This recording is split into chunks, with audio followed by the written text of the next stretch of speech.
So Tesla stock surged nearly 6.5% today. As volatile as the stock is, this is not particularly common. It does happen, but 6.34%. It makes me wonder, was there any news relevant to Tesla, positive news relevant to Tesla, that occurred in the last 24 hours, possibly resulting in a lot of money? Not just a few retail investors, but big institutional investors loading up on Tesla stock. And I believe the answer to that question is yes. Shout out to this image generated yesterday as one of the thumbnails for the video describing the massive Grok 2 update. As I mentioned in yesterday's video, many people who previously couldn't put two and two together and see what Tesla was doing with FSD, the box ticking type, well, it's not approved yet for full autonomy, therefore they must be behind Cruise and Waymo, may have just glimpsed an insight into how quickly a Musk-led AI effort can go from not existing 18 months ago to on par with, if not better, than the best in the business. And as I also mentioned in yesterday's video, the difference between Grok for LLMs and the image generation Grok's able to do, powered by Flux, is that any company with enough resources who can buy the training compute can scrape data off the internet, text, language, video, images, and produce comparable results. Of course, it takes time, money, leadership, and incredible talent, but it can be done. However, with Tesla autonomy, unless you have the data to train, doesn't matter how much compute you have, doesn't matter how good your engineers are, if you don't have a fleet of millions of vehicles on roads collecting data, never mind the existing repository of data that's been collected over the last decade, you have abso-fucking-lutely no chance ever. And that word ever is a big one, but it's legit. If you do not have the data, it is not possible. Period. Now, of course, I don't actually know what caused all the buying pressure on Tesla stock, but I am just pointing out that in the last 24 hours, people who previously may have not really been able to join the dots with autonomy may have gone, oh, fuck, really? A Musk-led AI effort went from not existing to on par with the best in less than 18 months? Holy shit. Maybe they are a little bit ahead in autonomy. Of course, it's probably going to take a couple more years before people, widely speaking, especially in the finance media, really start to see Tesla for what it is, one of the world's leading AI companies, and start to focus in on the Robotaxi opportunity. But for now, let's watch this CNBS piece on how Chinese EV makers compare to Tesla. Now, I haven't watched this yet. I don't know whether or not they'll mention the driver assistance / FSD clones or not, or whether they'll just be focused purely on the vehicles. Let's find out. 小皮，自动泊车. Please park the car. Lately, we've been hearing a lot of this. You've got companies like NIO, companies like Lishan, these Chinese NEV makers that are frankly as good, if not better than Tesla right now. Come on, bro. So how could he possibly mean this? Well, he could be talking from an investment point of view, which would mean the company's making more profit per vehicle. Oh, wait, they're not. Tesla's making more money. Okay, it can't be from an investor point of view. So it must be from a technology point of view, right? Because if he's talking about cost, you're not apples to apples. Labor costs in China much lower. A lot of the safety features, Tesla makes the safest vehicles ever, not present in these Chinese vehicles. Plus, the companies making them aren't making money selling them. So it can't be that. So it's got to be technology, right? It's got to be the software. We just saw a vehicle parking itself. It's got to be the infotainment, that kind of stuff, right? Don't get me wrong. There are many quite compelling, very affordable Chinese electric vehicles out there. It's hard not actually being in China to drive many of them, but I'm yet to discover any that are better than a Tesla, as this guy suggested, on par, if not better. And I am talking about high volume vehicles, by the way. You know, if you're selling something for $100,000+ a pop, you can have insane engineering. I'm not talking about that. I'm talking about vehicles that people can afford. This, I know people will say Americans won't buy Chinese. You know what? You ask somebody, do you want to pay $9,000 for an SUV, or do you want to pay $19,000 or $20,000 for an SUV? No contest. By the way, the dude's right. Been predicting for years, there is going to be an absolute invasion, a tidal wave of well-priced Chinese electric vehicles globally. Even with obscenely high tariffs, it's going to happen. These are the vehicles that are going to eat the lunch of Toyota, Volkswagen, name your legacy automotive manufacturer. These are the Androids versus the iPhone of the vehicle system, right? You want the best? It's a Tesla. There's iPhones and there's everything else. There's Teslas and there's electric vehicles. And don't get me wrong, there is a huge market for Android phones. There's going to be a huge market for these well-priced Chinese electric vehicles. Companies like Toyota, Volkswagen, Ford, General Motors, they should not view Tesla as competition. There's no chance they're catching up on anything that matters. This is their competition. and this. Causing some concern to the likes of Elon Musk and Tesla and a number of other car makers. China is the largest auto producer in the world. 1 in 3 cars is built there. In fact, it has become so productive, its own market can't absorb the inventory. And so the age of the much-feared Chinese auto export has begun. For Americans, it's hard to process that because we don't see Chinese cars on American roads. Trust me. Go to Australia, to Mexico, to Brazil, to Israel, to South Africa. You're going to see Chinese cars all over the place. Currently living in Australia and can confirm. Although, for every one Chinese EV I see here, I see like 25 Teslas. American trade groups and others worry China will do with cars what it has done with countless other industries: eradicate competition with cheap labor and materials and abundant government support. Chinese firms are already pushing out competitors at home. The Biden administration slapped a 100% tariff on Chinese EVs in an effort to stop the onslaught before it starts. Tesla got caught flat-footed in the China market because no one anticipated such a severe turn to clean energy vehicles. And we're seeing... I'm a little confused. What? Tesla got caught flat-footed? What? Can someone explain? I don't understand what he means by that. Tesla, the company that in 2019 was pumping out vehicles from their Shanghai factory, and Tesla, who in 2023 had the literal best-selling vehicle of any kind, electric or otherwise, in China. What? The effects of that. All the legacy automakers are scrambling. They're not just shopping them because they're cheap. They've superscaled the set of features that consumers are demanding. So how formidable are Chinese EVs? How do they stack up against the world's most popular model, the Tesla Model Y? CNBC tried a few to find out. So this is the Tesla Model Y. This is currently the best-selling car in the world. Woo! The acceleration on these things is incredible. Tesla is a really highly respected brand in China, but homegrown Chinese automakers are really catching up. And in some cases, surpassing. In fact, there are around 140 EV brands in the country. And at least in China, some of Yet, I remind everybody, despite that, what was the best-selling vehicle? Oh, that's right, the Model Y. Who makes that? Tesla, in China. A foreign company having the best-selling electric vehicle in China, despite there being close to 150 companies in China making, apparently, electric vehicles that may have caught up to Tesla. Now, to be clear, the so-called competition, it's much more affordable to purchase a Chinese EV. With BYD average selling price, you're talking like half, if not a third, the cost of a Tesla vehicle, yet still Model Y is somehow outselling them. So hopefully the CNBS piece is not just going to focus exclusively on the price, but instead the value. of them are outselling Tesla. Wait. They just said some of them are outselling Tesla? What? Bro, what? What was the best-selling vehicle again last year? Model Y? What? What are you talking about, bro? And at least in China, some of them are outselling Tesla. This is Eunice Yoon, CNBC's Beijing bureau chief. She set out to try some of the Chinese crossovers comparable to the Model Y. With a few technical exceptions, like Chinese-owned brands such as Volvo, Polestar, and Lotus, Chinese cars aren't available in the US yet. I was surprised myself driving these cars. First, let's address price.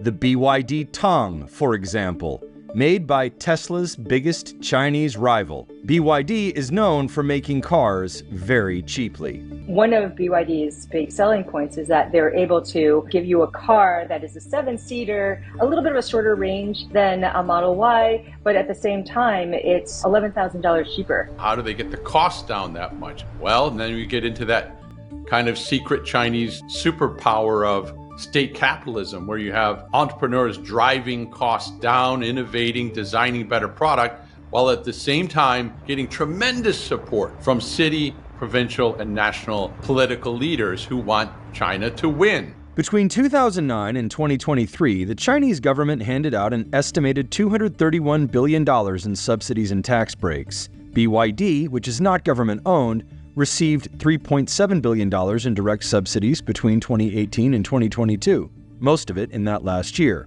But one of BYD's biggest advantages is its ability to drive down costs through vertical integration. BYD sold roughly 3 million cars in 2023, about half of them electric and half plug-in hybrid. This year, they're forecasting 4 million. Contrast that with Tesla, which saw sales fall year over year in the first 2 quarters of 2024. Bro, 4 million? What? The actual fuck? Hold up, is this right?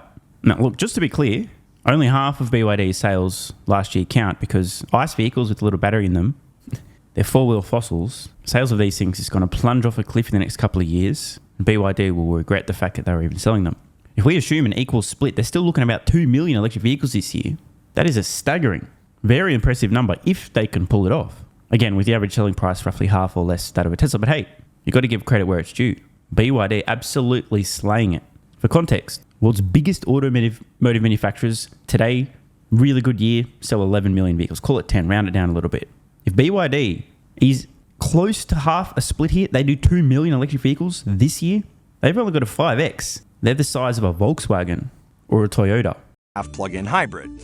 This year, they're forecasting 4 million. Contrast that with Tesla, which saw sales fall year over year in the first 2 quarters of 2024.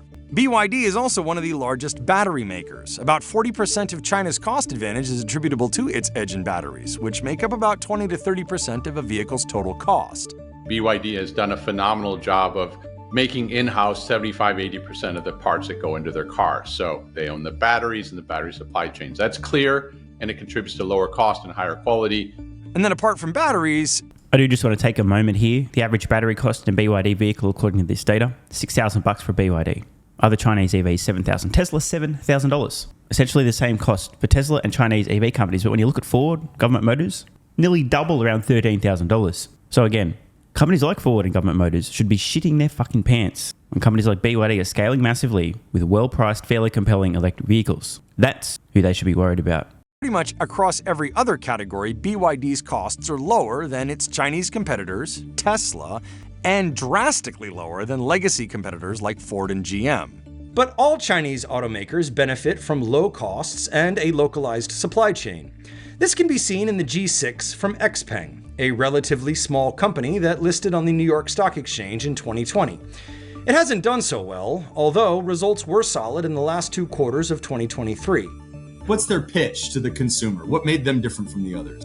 Price. So they have a lot of other features in there as well. So we were in the XPeng G6. When you look at the specs and the dimensions, it's almost identical to the Model Y. But at $27K, it's almost $9,000 cheaper. I don't want to be too obnoxious here. I don't know where this is going, but I just heard something. They basically talked about the physical size of the vehicle and then said, but it's much cheaper. Now, I understand, well, cool, you can fit the same amount of shit in it, but surely the comparison's going to go a little bit deeper than getting out the fucking measuring tape and going, oh, well, it's the same size, but it's cheaper. Oh, God. Imagine that they were reviewing an Android phone versus an iPhone, and they measure the Android and like, whoa, it's exactly the same amount of inches across, but it's cheaper. It's the same size smartphone, but it's cheaper. Oy. This is crucial. Chinese cars aren't just cheap. They offer value for money.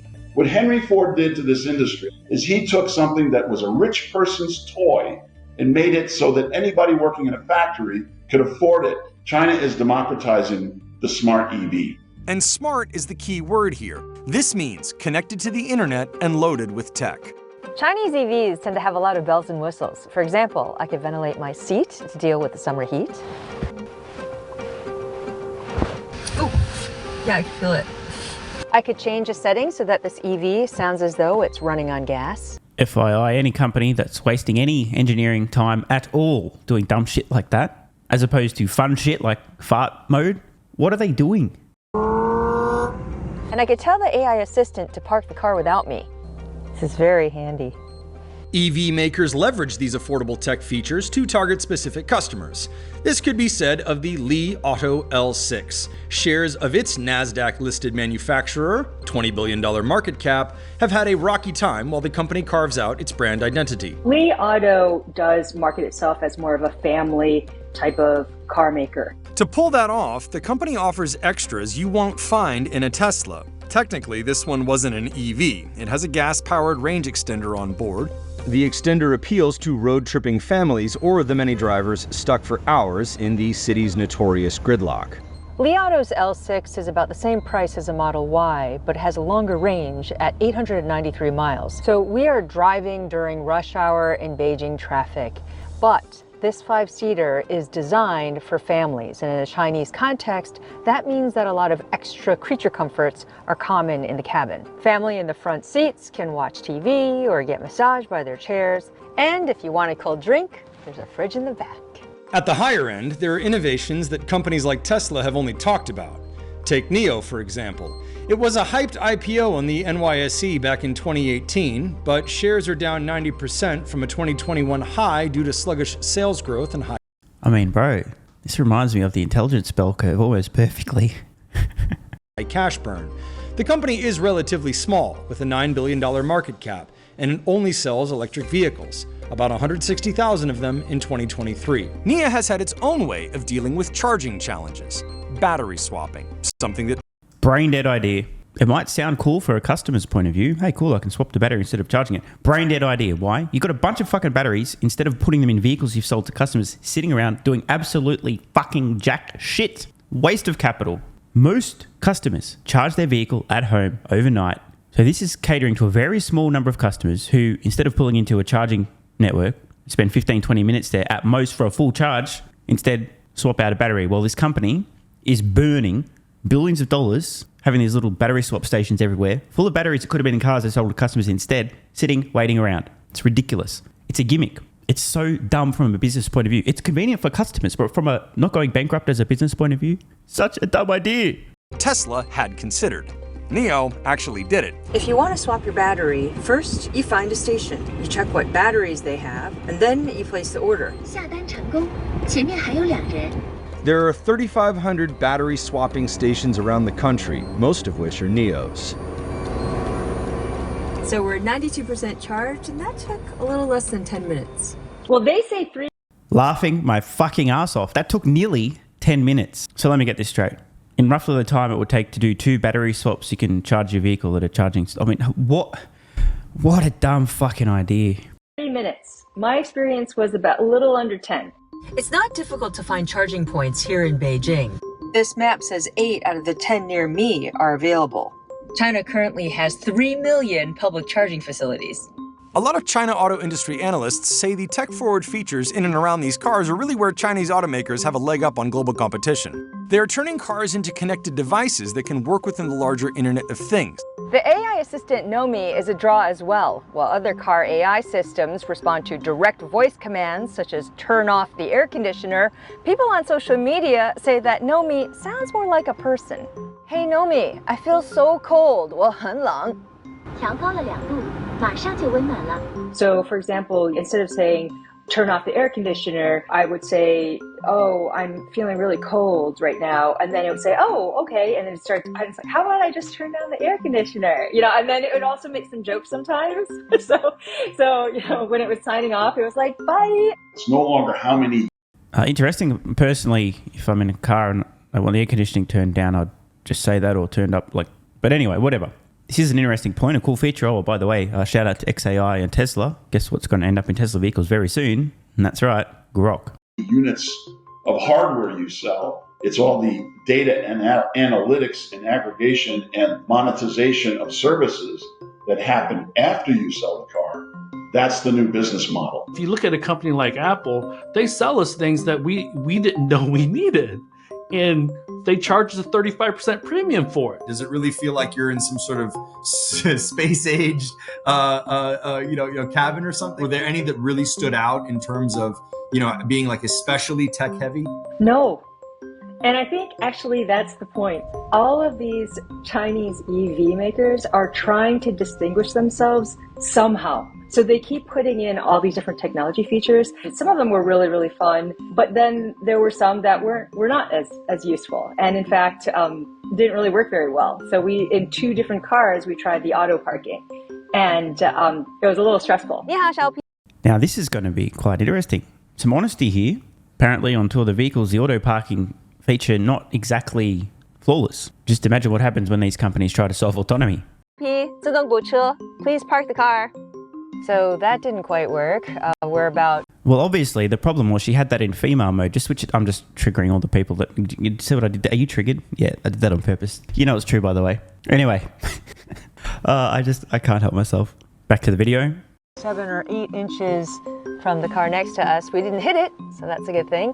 But I think we're going to have to try parking. Wait a second. What was that visualization on screen right now? That looked totally cocked up. Hang on a sec. Yeah, bro, did they make a mistake in editing?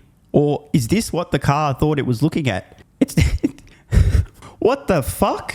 So on screen, we're looking at a car that appears to think it's on a highway of some sort, parking between 4 stationary diagonally parked cars in the middle of a highway. No wonder. It's trying to park on a fucking highway. Why would the car even allow you to do that, let alone... Oh, God. It seems to have been trying to align itself with the lane while reverse parking on a highway instead of actually slotting in. This is so bad. Hit it, so that's a good thing. But I think we're going to have to try parking again. When we speak to a lot of analysts, they say that Chinese drivers really like these technology features. Yo, what is this? What in the fuck is this place to park? The car was correctly identifying what it was on, but because of that, it seems like it couldn't figure out how to park. And the visualization there of those cars, just look at what we're seeing here where the cars are lined up. I mean, this explains something, right? It actually was seeing the road correctly. The GPS made sense. But the alignment of these cars, they're actually parked right. But what we saw in the visualizer moments ago was that these cars should all be facing like crossways that way. Not Jesus Christ, dude. Bit of work to do. A lot of analysts, they say that Chinese drivers really like these technology features. But on the other hand, it's unclear how these tech features are going to resonate with drivers outside of China. 泊车开始，请注意周围环境安全。 But driving a tech-forward Chinese EV comes with its own costs. What struck me about all of these Chinese EVs is how they didn't focus as much on performance, and it kind of showed. When I was in the Model Y, you could have pretty good control in the car, and that wasn't really the case on the whole for the cars that we were in that were from the Chinese EV makers. So I'm just going to say it. Made in China. Yeah, exactly. Not hating. They're affordable, but you get what you pay for. And this is the point. It's really very vital to understand that despite the fact that these companies can produce vehicles and sell them at a lower cost than Tesla in China, there is a reason. It's because they're not at the same level. But fear not, because they are approximately the same width and length. You didn't have that same level of precision when you were making a turn, for example. And just wait till you find out what happens if you're involved in a collision in one of these vehicles versus a Tesla. And in fact, that's a trend and something that is almost common knowledge among Chinese drivers. They'll talk about, oh, there's the Tesla, there's the Model Y, the Model 3, they're the performance cars. And one reason Chinese car makers can keep prices low might be that they sometimes don't offer more bang for buck. They make compromises. Bingo. You could really tell the difference from the ones that were pricier. They had nicer finishes, they had nicer interiors, they felt better. There weren't as many kind of jinky or odd designs that were inside the car. For example, in one of the cars that I was in, the steering wheel was kind of off compared to where I'd be sitting. The windshield wipers was placed in an odd place for my hand. And even the premium vehicles show signs that these are new companies, new models, new designs, and automakers haven't worked out a lot of the kinks yet. There's one car that I was in that had really nice leather chairs, but the way that the chairs moved, when you're driving, it's just squeaking the entire time. One of the other models that I was in, it was so loud. Maybe these Chinese companies still don't have it down. So are foreign automakers doomed in China? Some industry watchers have said they suspect it will be hard for non-Chinese firms to compete when homegrown brands are tapping in so well to the Chinese preference for tech. And then, so, spoiler alert, Tesla will continue to dominate in China and be the gold standard. However, everyone else, they aren't going to have any success in China. They will be outcompeted by local Chinese automotive manufacturers. Because Tesla can compete with the best tech, the best value, the safest vehicles, the best performance. They are the GOAT. So the Chinese companies need to instead compete on price, which they can do. They can cut a few corners and they can sell affordable vehicles. There's no way for legacy automotive and or foreign automotive manufacturers to come to China and outcompete Chinese companies on cost, and they're not going to outcompete Tesla on value, features, performance. So they're not going to win. They're not even going to try. They ain't got a chance. And there's the question of which of these companies and which business model can succeed. The highly integrated firm that can just beat on cost, or the highly connected smart EV maker that makes money off of services and subscriptions. BYD has already established that the proof of concept that they can execute on a business model and be competitive with anybody worldwide in terms of quality, design, and cost. This other notion of a greater ecosystem built around a digital system may very well be the future, may be the TikTok of cars. But I'm not ready to say absolutely they're going to run away with everything because they have a better digital experience. Don't know yet. And can they duplicate in different languages and different cultures a comparably high level of enjoyment as they do at home for their own consumers? That's a big cultural step for them to take. And their own financial situation is by no means secure. Most of these companies aren't profitable. This is true, and I have to give credit to CNBS. This has actually been an extremely super reasonable piece. They're telling the truth. They're saying things that matter, that are relevant to the conversation, not just trying to paint a certain narrative. Most of the Chinese companies producing EVs today are losing money. There's a few making a tiny profit, but it is tiny. And of the 150 almost companies producing EVs in China today, 10 years from now, it's probably going to be maybe 15, 20, 30 if you're lucky. And most of those will be tiny, just getting by. BYD will be absolutely slaying it, most likely. And there'll probably be a few others that are doing maybe $1 million, $1.5 million, maybe $2 million if they're lucky.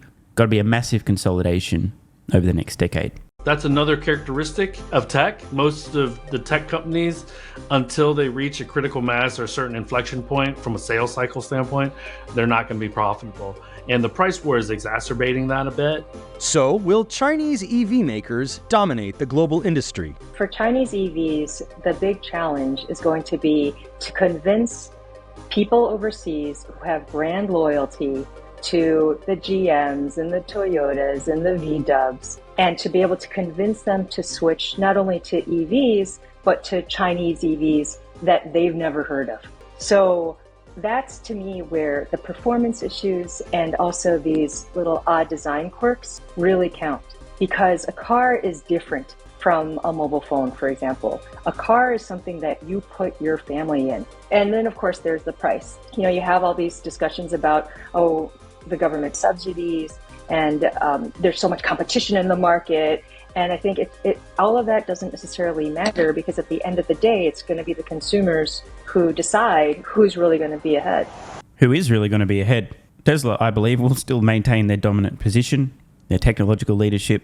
And by the way, this is just entirely talking about electric vehicles, which is like last decade's news now, bro. Autonomy is where it's at. But I do want to emphasize there will be a market for reasonably priced, not incredible, but decent Chinese electric vehicles globally. That said, most of the companies producing EVs in China today won't be in business a decade from now, nor will basically any of the legacy automotive manufacturers. But when the dust settles, the number one EV maker by revenue for sure, and most likely units per year a decade from now, is undoubtedly going to be Tesla. Number 2, pretty likely to be BYD. Number 3, 4, 5, 6, 7, 8, 9, and 10 also likely to be Chinese. And please set a reminder to check back in 10 years to see how close I was. Of course, by then, I don't think anyone's going to really give a fuck about how many EVs are being sold per year. They're actually going to be giving a fuck about the tens and tens and tens of quintillions and septillions of dollars of money Tesla's printing every millisecond via autonomy. And I'm only slightly exaggerating. Want more content? Early access? Bunch of perks? Click the links in the pinned comment. AG1 is awesome. I've been taking it daily now for more than 3 years. It's a great way to fill in nutritional gaps. It's packed full of vitamins, minerals, and whole food source nutrients, plus has prebiotics, probiotics, and adaptogens to improve gut health, regularity, and help your body handle stress. I'm always looking for an edge to help me feel and perform my best, which is why I haven't missed a day of AG1 for more than 3 years. And I haven't missed a daily video in more than 3 years. Must be a coincidence, right? Just try it and see how you feel. Click the link in the pinned comment or head to drinkag1.com/SMR and get yourself a free 1-year supply of vitamin D3 plus K2 and 5 travel packs. But don't take my word for it. This is what viewers of the channel had to say after trying AG1. I feel like I have a lot more energy since I started on AG1. By the way, viewer, that makes 2 of us. On to the next. Just got my AG1 in the mail. Legit feeling the effects after day 3. This viewer's been taking AG1 for 8 months and says, what an investment. Another. 3 months ago, I started AG1 and have been enjoying the evenness of alertness and energy that lasts the day. I just started the wife on it too. Are you convinced yet? I mean, hey, it's worth trying, right? Click the link in the pinned comment or head to drinkag1.com/SMR, or I can keep going. Plenty more to come. This viewer, after about a month on AG1, definitely a lack of fatigue in the afternoon. Pleasant side effect is that my coffee intake has imploded and is almost down to 0. One more? Yeah, why not? I honestly feel younger and will be continuing to use AG1. This stuff really is crazy good. I didn't think it would be, but this stuff is awesome. It really is what everyone is saying. One more? Don't mind if I do. I've just received my 3rd month's supply. I've drank it every day. I have so much energy throughout most of the day. I'm productive, started a new business, started socializing, refurbished a boat. It's no coincidence. Thank you for your persistence, your integrity, and your insights. Now look, these are not my words. These are not my testimonials. This is what you guys and girls are saying. Maybe it's 100% placebo effect. But even if that's the case, I think it's money well spent. Click the link in the pinned comment or head to drinkag1.com/SMR and get yourself a free 1-year supply of vitamin D3 plus K2 and 5 travel packs. If you're still skeptical, hey, I don't blame you. Everyone on the planet seems to be promoting AG1 now, but guess what? They weren't nearly 3 years ago when I had this to say privately to my Patreon audience before there was a relationship, when I was asked about what I was doing for my health, energy, and so on. Just sharing my genuine, honest thoughts about a product I'd recently discovered that was at the time called Athletic Greens, now AG1. If I could only recommend one supplement to take, Athletic Greens, and I'm not getting paid to say this, Athletic Greens is a fucking game changer. I cannot believe how effective this is. No longer having a lack of energy in the afternoons. It's fucking amazing. There's only one thing to recommend, seriously. Try Athletic Greens. You won't go back. So obviously, just like Elon Musk is a liar, a fraud, a con man, a scammer, a fake engineer, and Tesla's going bankrupt, you shouldn't trust that guy from about 3 years ago who, without any financial incentive, was promoting this product to his audience on Patreon when they were asking about health and what he's doing for supplements. Because obviously, there was some other reason he recommended that, obviously. Not sure what it was, but don't trust that guy. And all the testimonials, like my mental game's improved with AG1. I feel better than ever. I'm so impressed I've bought it for both my parents. I feel more focused and have better digestion. Incredible difference. No more afternoon fatigue. It's relieved gut issues. These are all just obviously fake testimonials from fake people. Right?